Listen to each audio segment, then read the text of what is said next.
What's up, tribe? Thank you for being here and welcome to my channel. Today's post is titled Fasting and Food. And as it's a dialogue between Matias and his higher self, I'll be referring to Matias as me and his higher self as I am. Me. So atoms are the basic unit of matter that is capable of saving energy. As you said, the particles have an energetic charge that would be lost if it does not unite to share this charge with others, thus creating a structure that gives rise to the formation of atoms, which in their constant need to find stability and savings, unite each other forming molecules, chemical elements, and these the minerals and organisms that we know in organic and inorganic matter, life. And life continues with this saving cycle, trying to assimilate as much energy as possible to ensure long-term stability. In other words, life exists thanks to the search for atomic stability. Isn't it ironic that the diversity of life is thanks to evolution? I am. It is one of those paradoxes of the universe, yes. The key to life is permanence, and to stay, you have to change. The paradox is that life seeks by all means to last as long as possible, to survive. That is to say, to live above the possibilities. But in a changing environment where atoms lose energy and are modified, creating new chemical elements, generating earthquakes, climate changes, radiation, and many other things. If life does not adapt, it does not become in tune with that new environment, it will perish. So if you want to stay, you must change. The permanence factor is related to time, and the change factor is related to space. A living being goes through both factors. To survive in time, a living being needs to modify its space. This is feeding. Me. Eating is the key to cell life, bringing you all the nutrients, minerals, chemical elements that cells need to continue functioning. I am. Unlike inorganic elements, organic compounds are flexible and mutable. We could say that they are weak. Their chemical compositions are weak, subtle, volatile. Unlike silicon, iron, and many others, the interaction of chemical elements generates adaptability. Thus, organic beings need to constantly regenerate these elements, because in their constant modification, they usually lose a large amount of these through segregation, sweat, excision, activity. Therefore, to find stability in cells and that they can maintain their division and expansion function, living beings need to obtain these elements in external organisms. There, to ensure permanence in time, you must segregate objects abroad through hunting, sowing, harvesting, gathering, cooking, eating, drinking, and all kingdoms in one way or another do this. Plants harvest nutrition from the soil by breaking through the Earth's strata, converting carbon dioxide and light into starch and oxygen. Energy reserves. Animals eating, predating, hunting, grazing do the same. And of course, humans producing or obtaining food is the key to energy stability in an organic body that is constantly transforming itself. Me. This creates a cycle of dependency, no? I am. Yes. Energy is emotion. And therefore, everything that gives us energy will be related to an emotion. This is how humans project emotion onto food. Food comes from the Latin elre, which means to make it grow. In other words, the word does not refer directly to what is eaten, but to what is achieved with what is eaten. In the same way, the English word meal, food, comes from the Frisian word mel, which means moment, occasion, which moved to the most important moment in the life of a family in which everyone come together, lunchtime. The temporal concept of a particular moment in time, thus, became the name of all meals. Here, again, the concept of an action over time is what makes sense of what you consume. Me, both mentally, emotionally, and materially. I am. We have said that the pancreas, generator of insulin, seeks to accumulate glucose to nourish the cells through the blood, and the remains are stored as fats, accumulating them just in case. Food, thus, is what makes you grow. It is what you look for in the external world to stabilize your body, develop it, take potentials from the environment, which keeps you in contact with the external world through emotion. From what ties family, sitting down to eat at the table, the memory of each favorite dish, its purchase, the harvest, the game. All food contains an emotional energy weight for the soul and a caloric energy weight for the body. This energy becomes part of your pattern, your structure, your being. It becomes part of your cellular stability, of your fundamental elements. Me, I am what I eat. I am. And you've never seen it so clear. Everything you consume gives you an energy charge that stabilizes your being, in the same way that an electron gives its energy charge to a proton so that it finds its stability, its center. Everything you eat will be part of you. It will become your own being. Me. So I have to be careful what I eat. I am. Of course, it will depend from what level of consciousness you do. If you are still in survival, your body will search for everything that feeds this cellular need, looking for the most ancient records of survival in hunting and gathering in the first periods of humanity. It was not known about the natural cycles of sowing and harvesting, and this was because human groups were solitary, small, and they always had to walk from one place to another, nomads, escaping of enemies and predators. There was no time to settle. There was no security to do so. For a family to survive, they needed to eat what they found, gathering fruit or hunting. When hunting an animal, there were many things assured to save energy. The bones served as tools, the fur for winter.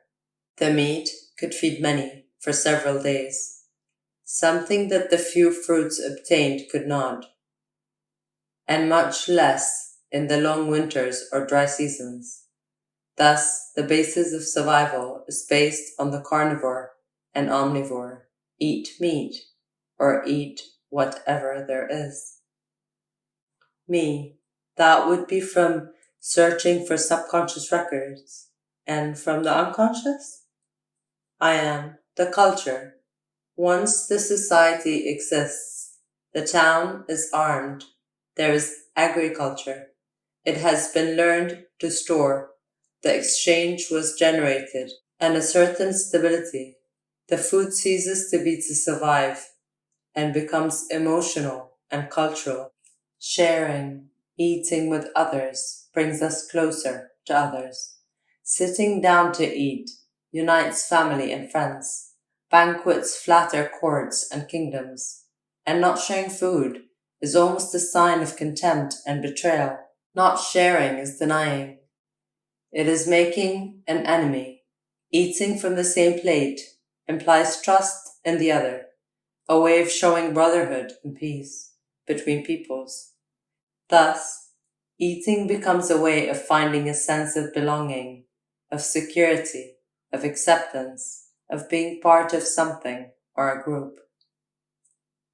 Me, I've seen a lot of people on the spiritual path who became vegetarian or vegan, not because they feel it in their soul or body, but because they need to be accepted as part of the group. And eating meat would make them feel rejected as a betrayal of principles of the clan or tribe. I am. It's a human cultural issue which takes time to clean up, as it's natural and ancient. However, it is not necessary to do so. Me, I eat? I am. Why do you want to clean and become a vegetarian?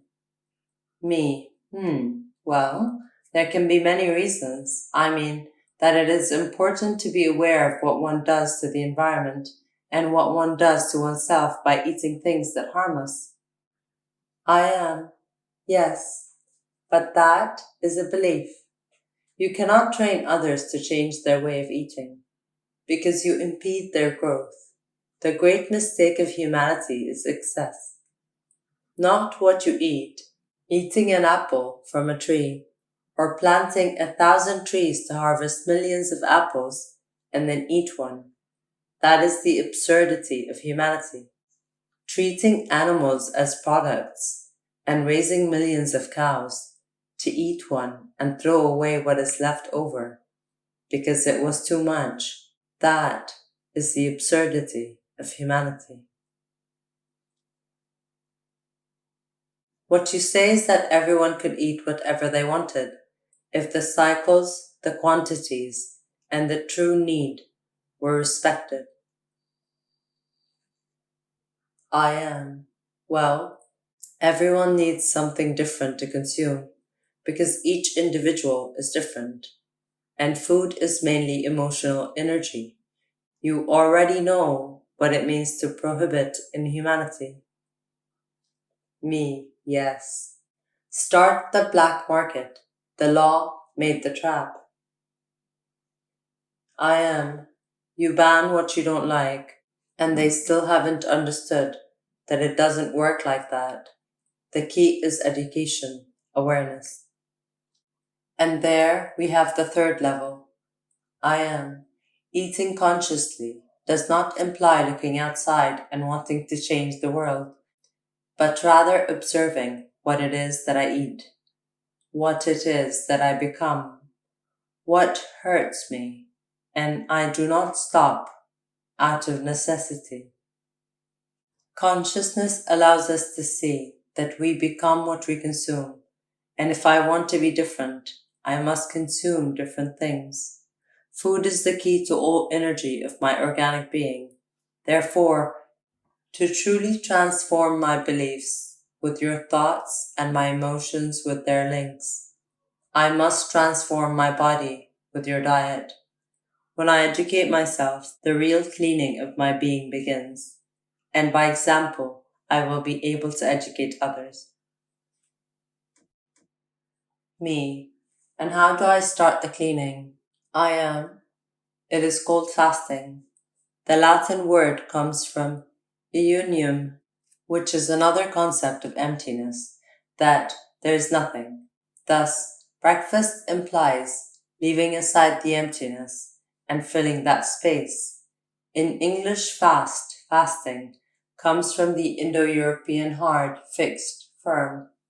Therefore, break fast refers to breaking the rigidity. In both languages, we can interpret that we are talking about something that is static, still, where nothing happens and that nothing is broken. It is modified when something new comes to change it. In nutritional terms, fasting is the organic equivalent of meditation for the mind, reaching that void not from scarcity, but from the will to discover inner potential, awakens a new mechanism in the body, which seeks new ways to supply that energy. It obtains it from fat reserves. It obtains it from respiration of sunlight, of water information. But just as with the mind, there is no use meditating without having ever done active meditations before. For the mind, finding the instant of full emptiness implies an adaptation to stop thinking.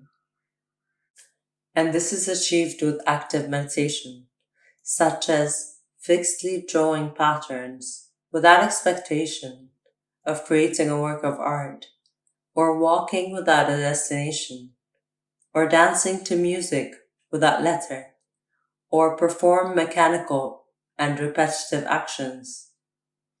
This prepares the body for what it means to leave the mind blank. In the same way, fasting requires an exercise of consuming less and less food, little by little, with time, leaving the most important until the last, to the point where you begin to repeat a routine of always eating the same thing, until one day you only need water. So you start by leaving breakfast first, later lunch, and later in time dinner, early, not late. But like meditation, fasting is not for life, but for moments of physical meditation.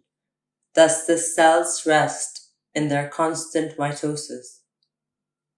Think of your body as a country that never sleeps, with trillions of workers who never stop, always generating and consuming non-stop. Fasting is like a huge vacation for all the inhabitants of your physique. But nevertheless, one day they'll have to go back to their chores. Me, I understand.